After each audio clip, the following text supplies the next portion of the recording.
A blowgun in the living room.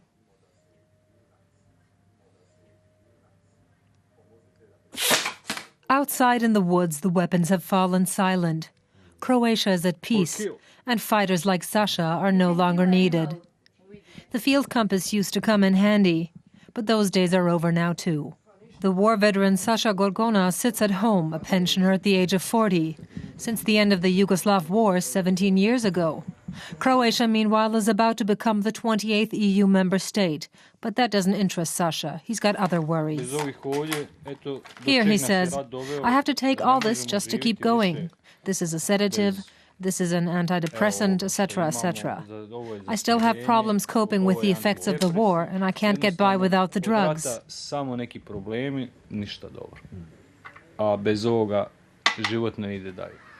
What kind of country is this where a generation of fathers cannot leave the war behind them? I'm at the Save River in Croatia. The far side is now a foreign country, home to Serbs.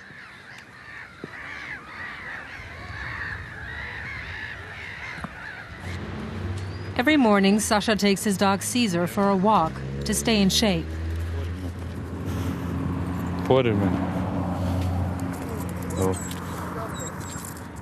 His route is always the same. It takes an hour and a half to complete. He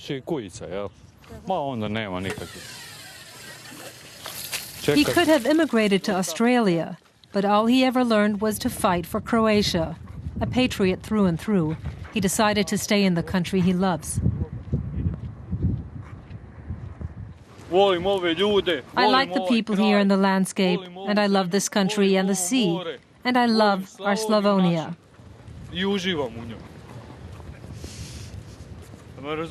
And of course his family. His daughter Enola is still at the breakfast table along with her cousin Ira. They're both 14 years old. The post-war generation. No school today? Sure, they say, but not until the afternoon. Next week, it's their class's turn for morning classes. Every few months, their aunt Sanja Modic pays a visit from Germany. Today, she wants to take a stroll through her hometown with her nieces.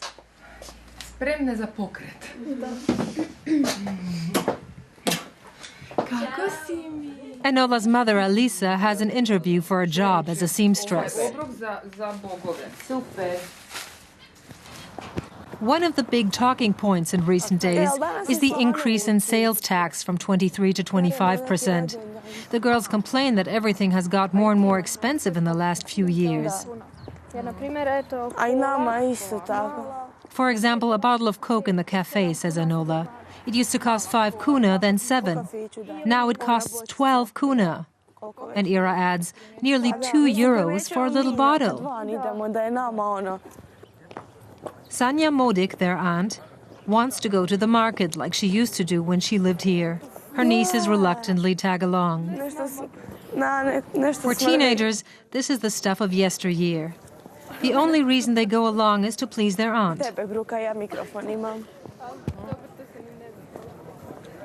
Lots of things are more expensive in Croatia than in Germany, even in a small town like Slavonski Brod. And that's unlikely to change with EU membership.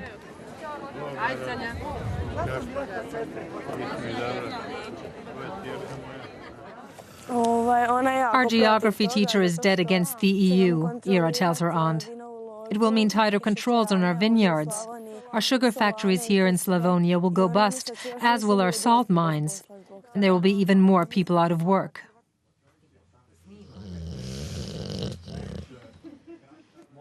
I've had enough of shopping, and I'm back with Sasha. He has got his old uniforms out of the cellar for me.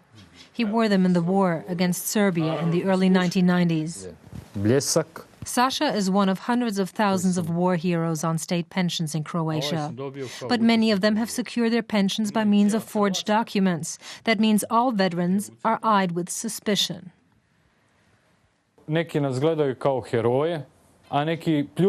Some still see us as heroes, but others even spit on the ground in front of us now. There were about 350 real soldiers during the war who genuinely fought in the war. After the war, there were suddenly 500,000 of them, 150,000 more. So there are people like me who get next to nothing, and others who get all sorts of benefits: an apartment, a pension, a car. Sasha's pension is 4,500 kuna a month, 600 euros to feed a whole family. That's tough, I think. Just as well Sasha's wife inherited their small apartment. At least they don't have to pay rent. But gas and electricity are getting increasingly expensive. We rejoin Enola on a visit to Ira's place. She likes visiting her cousin to get away from the cramped conditions at home. Ira's mother, Dubravka Panti, has a decent job.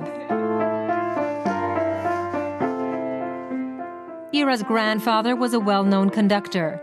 She wants to follow in his musical footsteps, so she sings in the municipal choir. She should also get some piano practice in. But there's nobody to listen to her apart from me. Her mother and aunt are studying the real estate ads. Many Croats are under pressure to take smaller homes because of the rising costs.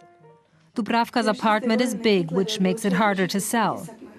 Meanwhile, the girls swat up on their history. Hitler's invasion of Czechoslovakia in 1938. They have to work hard now if they're to have a future. They know that.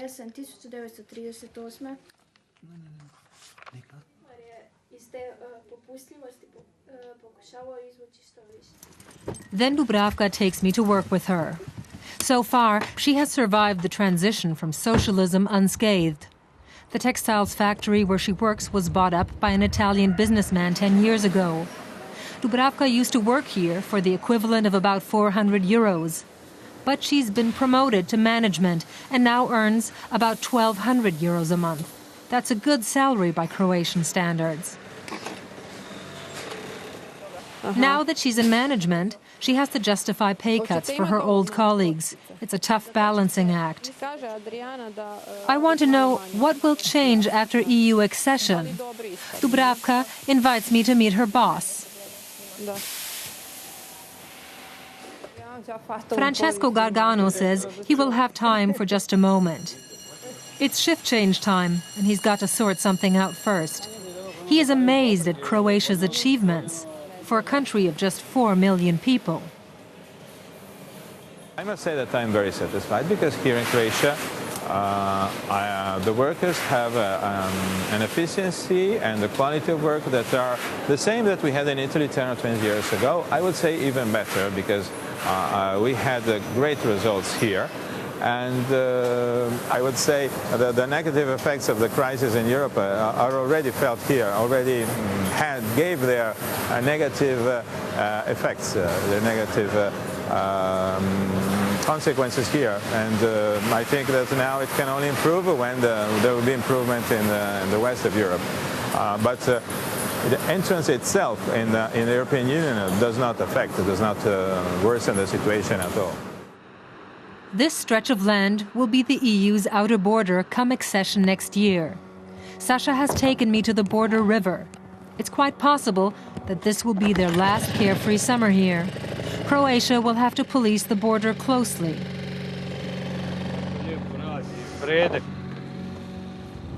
Anyone who fought for Croatia in the war was also entitled to build a little boathouse on the river. Sasha's old brother-in-arms, Izo, has just sold his for 5,000 euros because he needed the money.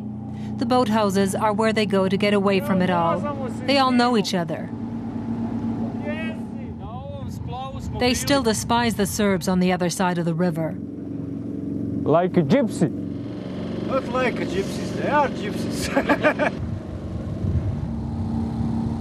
Toward the end of the war, they were deployed across the river during police raids against Serbs. Have you ever been back since? I ask. No, they answer. If anybody over there recognizes us, we're done for. They sail close to the other side of the river because there are no Serb patrol boats in sight. Now they have their independent Croatia. But I often hear that things were better in the former Yugoslavia. Sure, they were still young back then. Sasha takes me home again. His wife is in a great mood. Успешно, да. Биче, юху. She got the job. One of her girlfriends has dropped in to say hello, but the TV is still on. That's the way it is around here. The song being played is a rap about Croatia's corrupt politicians. And the party mood does not last long. How much does the seamstress job pay?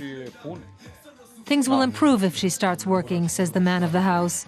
2,000 kuna more a month are a lot. She complains. There are days when I don't even have enough money for bread. I have to borrow from friends to buy bread and milk. My girlfriend here is out of work. Her husband, too. They live off of welfare. It is really hard, her girlfriend adds. 80 euros a month in social welfare benefits. Who could live off that? The children will be the first generation of EU Croatians. Enola wants to join a medical profession. Ira wants to become a music teacher. Will they earn good money?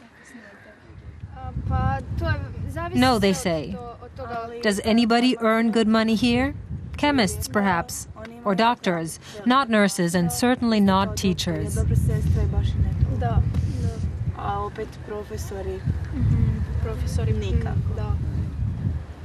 Europe's future frontier remains no more than a riverside promenade for the girls. But perhaps the EU can also offer them a future.